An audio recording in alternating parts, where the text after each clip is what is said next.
Chilli powder, turmeric powder எல்லாம் போட்டு வதக்கணும்.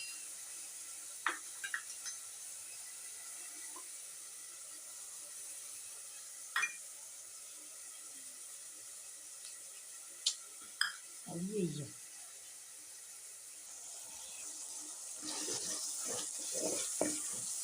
சில்லி பவுடரும் டர்மரிக் பவுடரும் போட்டு நல்லா வதக்கி தேவைன்னா கொஞ்சம் நம்ம சிக்கன் மசாலா